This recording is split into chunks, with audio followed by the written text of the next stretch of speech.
ही घमासान छिड़ा हुआ है, वहीं दूसरी तरफ एक बयान के जरिए ये भी कहा जा रहा है कि वहां काफी कुछ बदलता हुआ नजर आएगा।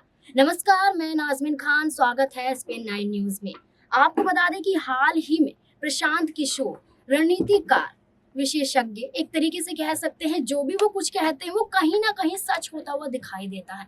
वो जो कुछ भी भविष्यवाणी करते हैं उनके जरिए कही गई बात सच होती हुई साबित होती है। चुनाव के दौरान वो काफी कुछ बोलते हुए नजर आते हैं। भारतीय जनता पार्टी हो, आम आदमी पार्टी हो, कांग्रेस पार्टी हो या बिहार में आरजेडी और जेडीयू हो, वो हर पार्टी को लेकर अपनी बयानबाजी जरूर करते हैं और उस दौरान उनकी बयानबाजी कहीं ना कहीं भविष्यवाणी के तौर पर साबित होती है और कहा जाता है कि इनके मुंह से निकला हुआ शब्द कहीं ना कहीं सच साबित होता है।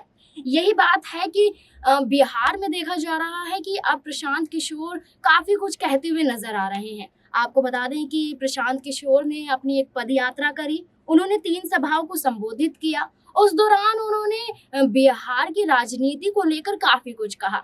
बेशक वहां पर अभी लालू प्रसाद यादव के परिवार पर काफी मुसीबतें मंडरा रही थी और कहीं ना कहीं कोर्ट से राहत मिल गई है, लेकिन फिर भी वहीं पर अभी प्रशांत किशोर ने एक तरह का आरोप लगाया है। यहाँ पर ये आरोप सिर्फ लालू प्रसाद यादव को लेकर नहीं है, यहाँ पर उन्होंने नीतीश कुमार को भी आड़े हाथों लिया है। आपको बता दें कि प्रशांत किशोर ने कहा है कि किस तरीके से बिहार में राजनीति बदल रही है और किस तरीके से बिहार को बर्बाद किया जा रहा है। यहाँ सिर्फ नीतीश कुमार की बात की जाए तो सिर्फ शराब घोटाला ही काफी नहीं है बिहार को सुधारने के लिए, जितना सबसे ज्यादा महत्वपूर्ण है शिक्षा।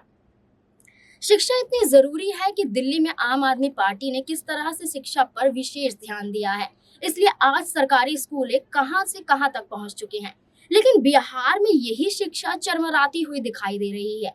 इसी को लेकर प्रशांत किशोर ने कहा है कि एक तरफ तो लालू प्रसाद यादव ने अपने एक वक्त में स्कूलों को चरवाहा बना दिया, चरवाहा स्कूल खोला, वहीं अब नीतीश कुमार शिक्षा व्यवस्था को बर्बाद कर रहे हैं और वहां पर शिक्षा के नाम पर सबको चरवाहा बना रहे हैं, यानी कि एक तरह से अनपढ़ बना रहे हैं। वहां ना तो स्कूलों में ना कॉलेज में कहीं भी कोई भी पढ़ाई नहीं होती हुई नजर आ रही है। ये तंज कस रहे हैं प्रशांत किशोर। आप भी सुनिए इस वीडियो में और क्या कुछ प्रशांत किशोर कहते हुए नजर आ रहे हैं। बिहार में राजनीति सब क्या आवेला और कुछ आवे चाहे ना, 4 आदमी जहां बैठे दिन रात राजनीति बतियावता, लेकिन उसको अपनी चिंता नहीं है। भैया देश मजबूत तब होगा जब आप मजबूत होइएगा, आपके बच्चे मजबूत होंगे। जो आदमी अपनी चिंता नहीं कर सकता है, अपने बच्चे की चिंता नहीं कर सकता है, वो देश की चिंता क्या करेगा। ये राष्ट्रवाद के नाम पर जो वोट आप लोग दे रहे हैं, इसका कोई मतलब नहीं है। पूरा बिहार का आदमी अनपढ़ बन जाएगा, अनपढ़ बना दिया गया है, तो उसे देश मजबूत होता कि कमजोर होता। लालू जी के चरवाहा विद्यालय खोल लो और नीतीश कुमार शिक्षा को बर्बाद करके चरवाहा सबको बनवा दिया, सबको अनपढ़ बना दिया। सब लड़का चरवाही करे भर बच गई बड़ा, नाम के लिए स्कूल चल रहा है, नाम के लिए कॉलेज चल रहा है, पढ़ाई कहीं नहीं हो रहा है। तो एक आदमी चरवाहा विद्यालय खोल लो से एक आदमी सबके चरवाहा बना रहा बा, तो सुधरी कैसे? ये सुधरेगा तब जब आप जगिएगा। जैसा कि आपने वीडियो देखा, प्रशांत किशोर ने काफी कुछ नीतीश कुमार और लालू प्रसाद यादव को लेकर कहा। बेशक बिहार में महागठबंधन की सरकार है, नीतीश और लालू एक साथ फिर आ गए हैं, लेकिन यही महागठबंधन उनके लिए परेशानी का सबब बन चुका है। यहाँ पर बिहार में काफी कुछ खेल देखा जा रहा है। इस खेल के साथ ये भी कयास लगाए जा रहे हैं कि कहीं ना कहीं इस खेल से बीजेपी को फायदा तो नहीं होने वाला है। बीजेपी इस खेल में अपने आप को सर्वश्रेष्ठ बनाने की होड़ में तो नहीं लग चुकी है, क्योंकि आपको बता दें कि अमित शाह लगातार बिहार में आते रहते हैं और हाल ही में आने भी वाले हैं। लेकिन यहीं पर प्रशांत किशोर का इसी दौरान पर यह बयान देना कि नीतीश कुमार और लालू प्रसाद यादव ने एक तरह से बिहार को बर्बाद कर दिया है, तो ये कहीं ना कहीं इशारा दिखाई देता है कि भारतीय जनता पार्टी कहीं ना कहीं बिहार में अपनी सेंध जमाने वाली है।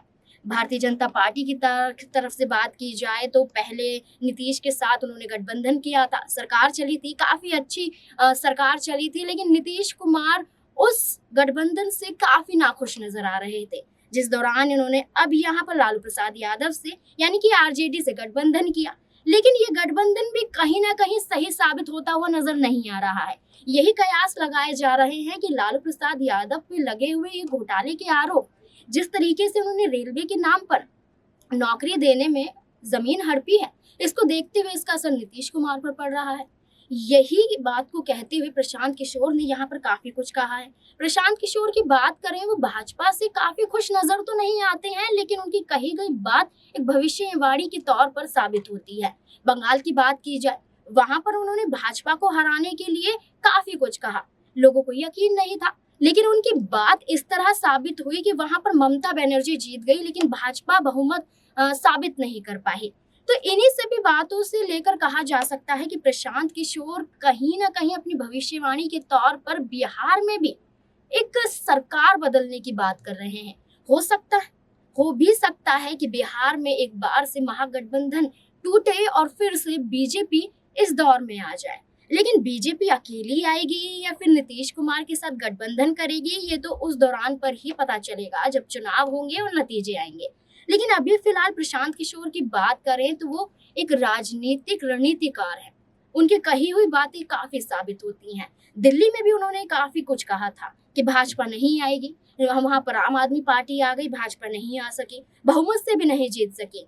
इस तरीके से प्रशांत किशोर खुद को ही इतने मजबूत मानते हैं कि उनके कहे गए शब्द कहीं ना कहीं पार्टी के लिए खतरा भी बन सकते हैं और कहीं ना कहीं पार्टी के लिए एक फायदा भी पहुंचा सकते हैं। लेकिन अब बिहार में क्या कुछ होगा ये देखना होगा कि क्या प्रशांत किशोर द्वारा कहे गए ये वक्तव्य, किस तरीके से उन्होंने ये जो जवाब दिए हैं, बयान दिया है, इसका असर यहाँ पर बिहार में पड़ेगा।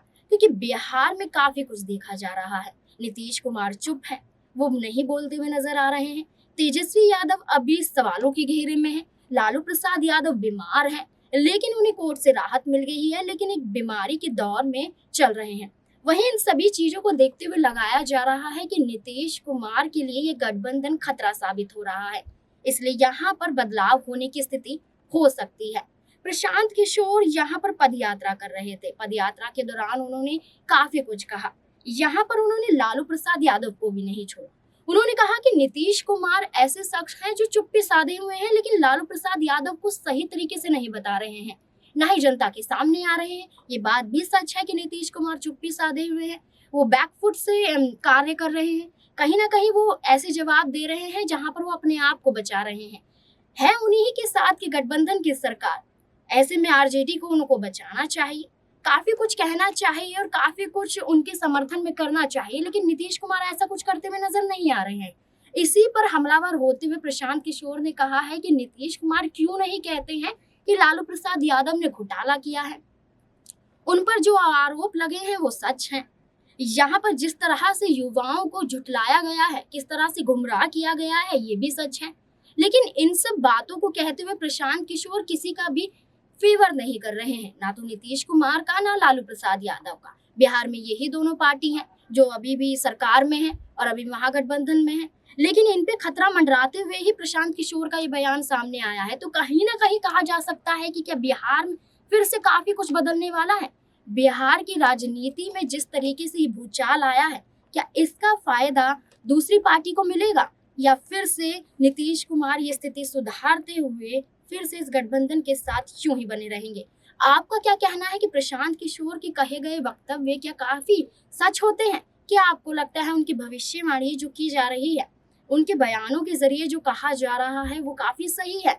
आपको बताना होगा कि कमेंट बॉक्स में कि किस तरीके से प्रशांत किशोर इस तरह के बयान देते हैं और उनके बयान क्यों सच हो जाते हैं। हमें कमेंट बॉक्स में जरूर बताएं और देखते रहें SPN9 न्यूज़।